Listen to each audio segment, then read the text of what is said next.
एक बात कल मालूम पड़ी।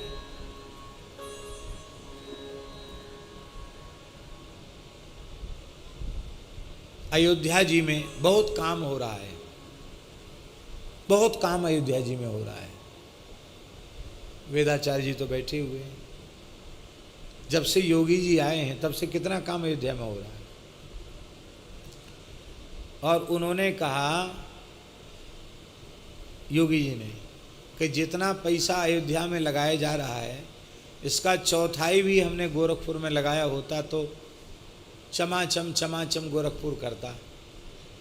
पर इतना पैसा लगाने के बाद भी ऐसी चमक क्यों नहीं आ रही है अयोध्या जी में।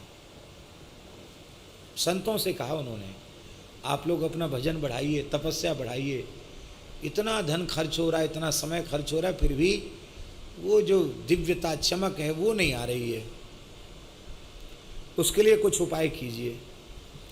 तो कल जगत गुरु रामानुजाचार्य डॉक्टर श्री स्वामी राघवाचार्य जी महाराज कल ये बात बता रहे थे कि उन्होंने अयोध्या के संतों से पूछा ये बात। तो फिर दूसरी बात चल गई, हम बोल नहीं सके और उनसे ही हमको बोलना चाहिए था, लेकिन अब याद आ गई तो अब बोल देते, पता नहीं याद रहेगा कि नहीं रहेगा।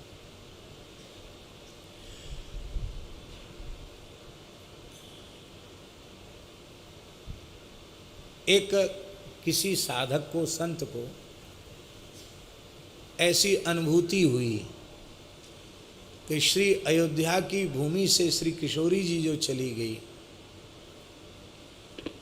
तो उसके कारण सौंदर्य की, माधुर्य की, लावण्य की अधिष्ठात्री जो श्री किशोरी जी चली गई और अयोध्या वासियों को जैसी विकलता होनी चाहिए थी वो नहीं हुई, राम जी से ही संतुष्ट हो गए वो, तो वह एक अपराध उस भूमि को लगा हुआ है। एक ऐसी अनुभूति एक संत को हुई, स्वप्नानुभूति ही मान लें। और उस अनुभूति में एक बात यह आई कि वहाँ विशेष रूप में श्री किशोरी जी के मंत्र का जप हो, अर्चन हो, और एक श्री सीताराम महायज्ञ हो जिसमें किशोरी जी की प्रधानता हो, ऐसा यज्ञ हो और उस भूमि का प्रायश्चित किया जाए तो फिर से चमक अयोध्या में आ जाएगी। लेकिन अब ये बात है, हमारी सुनेगा कौन? भगवान तो सुन रहे हैं और हमारी कौन सुने? हम तो बहुत मामूली आदमी हैं, छोटे आदमी हैं, हमारी कौन सुनेगा? लेकिन भगवान कृपा करके सामर्थ्य दें, जिसको भी भगवान सामर्थ्य कृपा करके प्रदान करें, उस महापुरुष के द्वारा एक ऐसा दिव्य अनुष्ठान, बड़ी संख्या में श्री किशोरी जी के मंत्र का जप और श्री किशोरी जी की ही विशेष रूप में आराधना उपासना होवे और उसमें पूरी अयोध्या समर्पित भाव से लगे, सब किशोरी जी को पुकारें, तो निश्चित है कि जो बात कह रहे हैं कि चमक और चमक आ जाए। चमक तो है, रसिक जन खूब अनुभव भी करते हैं, अयोध्या की भूमि भी किसी प्रकार से न्यून नहीं है, लेकिन और अधिक उसमें दिव्यता आ जाएगी। श्री वृंदावन बिहारी। देखो, प्रकट लीला में ब्रज में ठाकुर जी चले गए, मथुरा गए, फिर द्वारिका चले गए। वैसे तो हम लोग नहीं मानते कि ठाकुर जी कहीं, ठाकुर जी यही हैं, लेकिन प्रकट लीला में ठाकुर जी गए। पर प्रकट लीला में वृषभानु नंदिनी श्री राधा रानी ने ब्रजभूमि का त्याग नहीं किया, तो रसेश्वरी रासेश्वरी श्री राधा रानी यहाँ विराजी।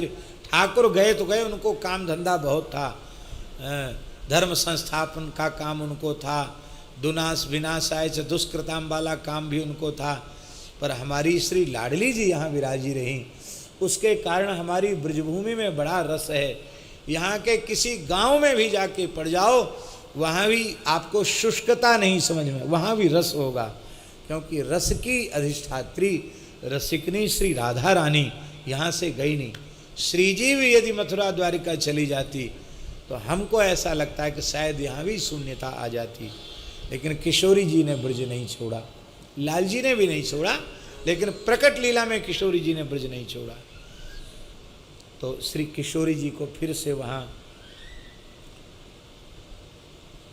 सब प्रतिष्ठित करें तो ऐसा हो जाएगा। ऐसा हमारा भगवत कृपा से, भगवत प्रेरणा से ऐसा हमारा मानना है।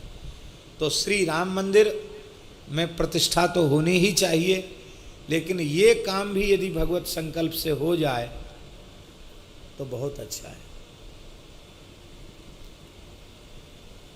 एक बात क्या है कि सब बात पर सब लोग विश्वास नहीं कर सकते, ये बात है। उसमें बड़ा घाटा होता है, बहुत घाटा होता है, बहुत हानि हो जाती है, अपनी हानि होती है, दूसरों की भी हानि होती है। इसलिए भगवान किसी को भी निमित्त बनावें। किशोरी जी जिस जीव पर विशेष अपनी करुणा भरी दृष्टि से देखें, तो एक ऐसा कार्य होना चाहिए अयोध्या जी में जहाँ श्री किशोरी जी की ही विशेष उपासना हो। बस ये मेरी प्रार्थना है। और जो बात पूछी गई योगी जी के द्वारा उसका उत्तर भी है। श्री वृंदावन बिहारी लाल की